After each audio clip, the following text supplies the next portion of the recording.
Hey everyone, welcome back to another episode of Slow English with Sarah and Tom. I'm Sarah. And I'm Tom. It's great to have you here again. If you're joining us for the first time, this is where we slow things down, talk about real-life topics, and practice English in a fun and natural way. Today's episode is going to be both personal and practical. We're talking about something that almost everyone has experienced at some point: a noisy mind, mental chaos, and how our thoughts shape our lives. Right. You might be in a quiet room, but inside your head it feels like rush hour traffic. Or you're trying to sleep, but your brain decides it's the perfect time to replay all your mistakes from the past 10 years. Oh, yes, that happens to me all the time. And the funny thing is, it doesn't matter if your environment is peaceful. If your thoughts are messy, you feel messy too. Exactly. And on the flip side, even in a loud and busy place, if your mind is calm, you can feel okay. So, in today's episode, we'll talk about how thoughts influence feelings, why English learners often struggle with negative self talk, and how we can change those thought patterns. And don't worry, listeners. We'll keep the conversation slow, explain words clearly, and repeat important phrases so you can practice English while learning some life lessons. All right, let's dive in. Mental chaos. Sarah, let me ask you, have you ever had one of those nights where your brain just wouldn't stop? Oh, definitely. Just last week, actually. I wanted to sleep, but my brain was like a broken Spotify playlist. What was it playing? Every embarrassing moment of my life, every single one. Ouch. That's painful. It was like, remember when I mispronounced vegetable in class and the whole group laughed? My brain replayed it like a highlight reel. Yeah, I know that feeling. For me, it's like having 50 internet browser tabs open in my head. One is, did I send that email? Another is, why did I say that dumb thing in high school? Another one is, am I good enough? Exactly. And it's exhausting. Even if everything around you is calm, the noise inside doesn't stop. Listeners, if this sounds familiar, you're not alone. This mental chaos is something almost everyone experiences, especially people learning a second language. That's true. Many of our listeners probably have thoughts like, my English isn't good enough, or I'll never be fluent. Yes, those negative thoughts are like songs stuck on repeat. And if you keep listening to them, you start to believe them. We become what we think. There's a saying I love: we become what we think about. That's powerful. It means your thoughts are not just random noise, they actually shape your feelings, your actions, and your life. For example, if you keep thinking, I'm terrible at English, you might stop practicing. Then, because you don't practice, your English doesn't improve. And that confirms your original thought. Right? That's a cycle.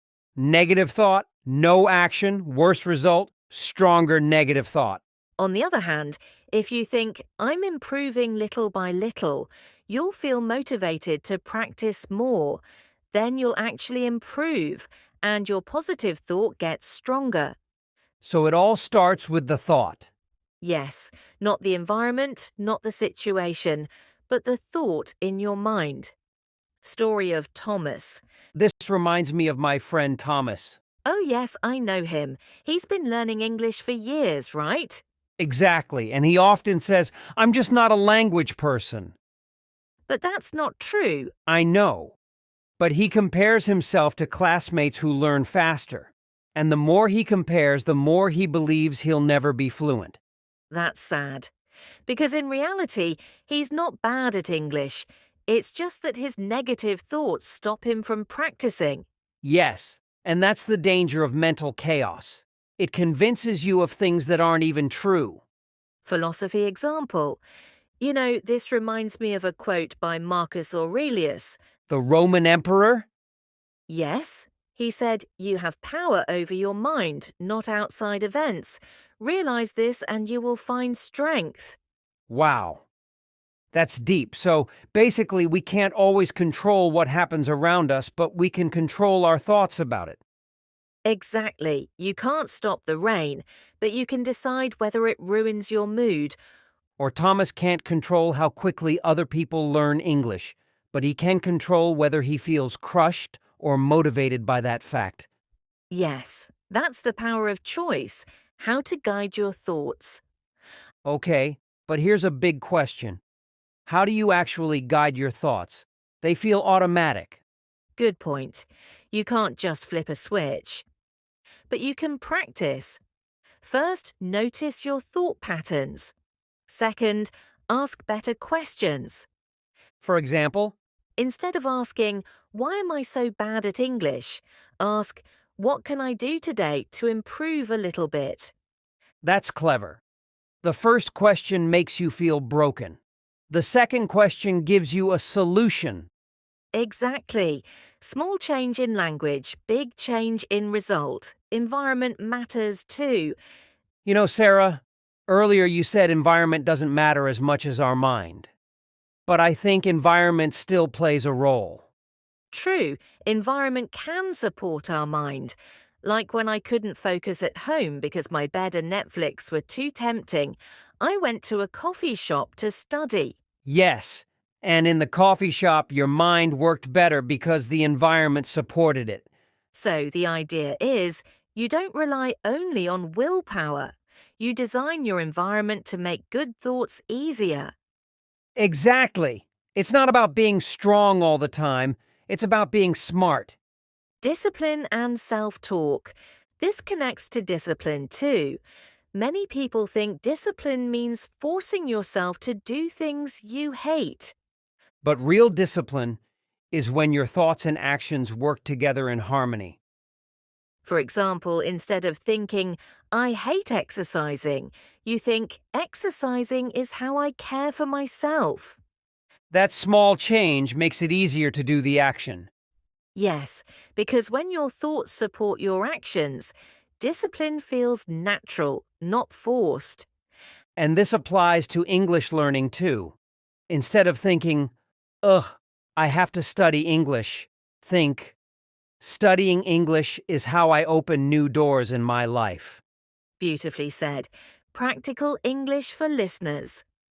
Okay, listeners, let's pause and practice some useful English phrases from today's talk. Good idea. Slowly repeat after us. I'm improving little by little. I can control my thoughts. This is how I care for myself. I'm not broken. I'm learning. Great job.